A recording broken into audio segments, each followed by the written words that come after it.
All righty, guys. Happy Wednesday to everybody. Got to finalize our game plan for Colorado.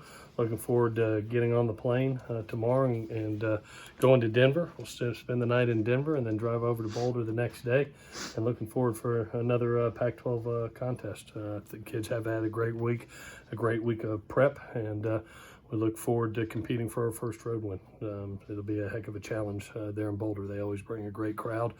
And I know Coach Mel Tucker will have them fired up and ready. So with that, I'll take any questions you have. Have any of the injured guys made any progress towards returning on Friday? Yeah, I think OG's in a great spot. He's practiced all week and really looks good. ITS still looks great. Greg looks really good. I would think those guys are going. Chris Steele tweaked a little bit of a knee yesterday in practice, and we'll see how that goes. We'll make a determination. Nothing huge, but just tweaked it. So we'll see. We'll see where that's at. Anybody else? Christian Rector. Christian's probably 50-50 at best. He is going to travel, but he's probably looking more towards next week than this week. He's really progressing, but it'll be game time and 50-50 at best.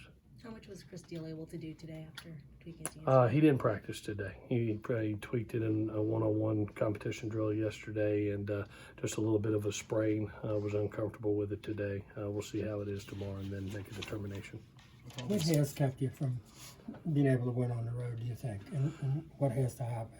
Yeah, I really think, and we've been on the road 3 times, and to me, as I said in the first 2 losses, I thought it was the turnovers. Anytime you have 6 interceptions in 2 road games, you're not going to win those games. You're fortunate enough just to get one of them to overtime, and then there's a 2-score difference at Washington with it. We come back and we make huge strides, I thought, at Notre Dame. Protecting the ball, playing clean football, 2 penalties, 0 picks, and now all of a sudden you're in a 30-27 game with one of the top 10 teams in the country, and 1 score away from pulling out a huge victory. So I thought we made strides last game. We need to play. Anytime you go on the road, it's about playing clean. The conditions are hard enough. Getting comfortable in an uncomfortable situation, you don't want to have any self-inflicted wounds. I thought we made a step ahead last game. We need to do the same this game. The looks that Michael Pittman's got the past 3 or so games can be frustrating for any receiver, being doubled so much. From your vantage point, how's he handled that? I think he's handled it great. He's still, when you look at that game, you still see the huge explosive play that he made for us that sets up a touchdown, and then he scores a touchdown in last game. So, we've always said make the most of each opportunity. I mean, look at the 3 wideouts right now. Add up those number of catches right now. You got two in the mid 40s and 1 in the high 30s, and that's as good as anybody, not only in our league but in the country. And those type of numbers for 3 receivers. So I've always thought that, man, you're going to be able to maybe double one, but the other ones are going to go off, and that's what's happened. Everybody's kind of had their day through the season. All of a sudden you want to double Pitt. Amon-Ra's going to wear you out for over 100 yards, and then it'll be Tyler's turn, then it's Pitt's turn. So, and we'll do a good job of moving guys around and try to get them hidden a little bit. But it's something that I think that those guys have played tremendously unselfish, and they've made the most of their opportunity. If you get 4 opportunities, make it 4 for 4. If you get 12 opportunities, make it 12 for 12. Do you see Greg Johnson playing a full allotment, or does he share time there with Max? Just depends on how his shoulder's feeling. I think Greg is confident in it. He needed that week to get confidence. He's had a great week of practice. Max is ready to go in. I can see Max getting some reps in this game.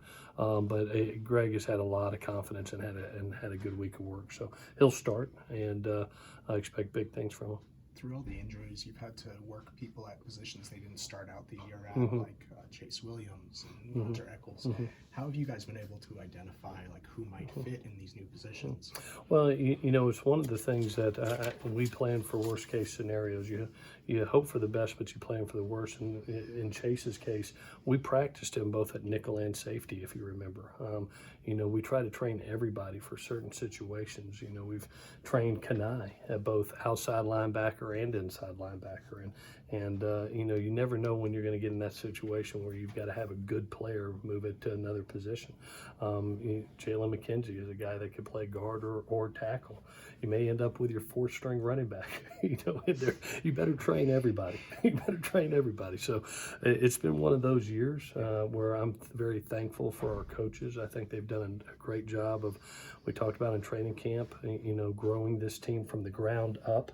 And making sure that our strength was our depth, and make sure we train everybody. Just don't focus on the starters. Focus on first team, second team, third team, fourth team, and it's going to help us make a championship run. And here we are, with some injuries, and some guys are still producing that went from a limited role to a pretty big role now.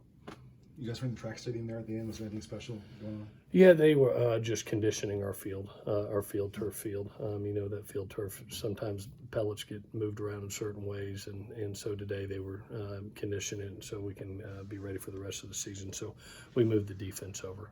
You mentioned some of the improvement from road game to road game. Mm-hmm. Where do you think Helton Slovis has done the best in terms of from that first road start to Notre Dame? Yeah, just what I said before. His first road start was 3 picks. His last two starts here, he's had no picks, and that's the biggest thing. And even last, I thought he played a really mature game, by our standards and his standards, he's always going to want to play better. But, you go and all of a sudden, go 21 of 30 for 250 yards, 2 touchdowns, and 0 picks. And it was one of those days where, gosh, I missed this throw.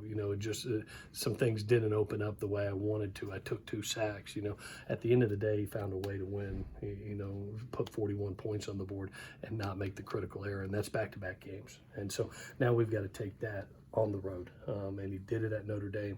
I expect him to do it again this week. For a young quarterback, how important is that road environment just to kind of toughen him up and kind of give him the opportunity to show his mettle? Yeah, what I really loved about just I've always believed you could tell what a quarterback when you look at his eyes. And when I watched him in South Bend, Indiana, it's your first time to walk into that environment, and he's leading us up and down the field in the second half, just like it's nothing. I was like, whoa, this is what you want to see from your quarterback. There was no fear, no hesitation. He was making decisive decisions, correct decisions, and that's what you want to see.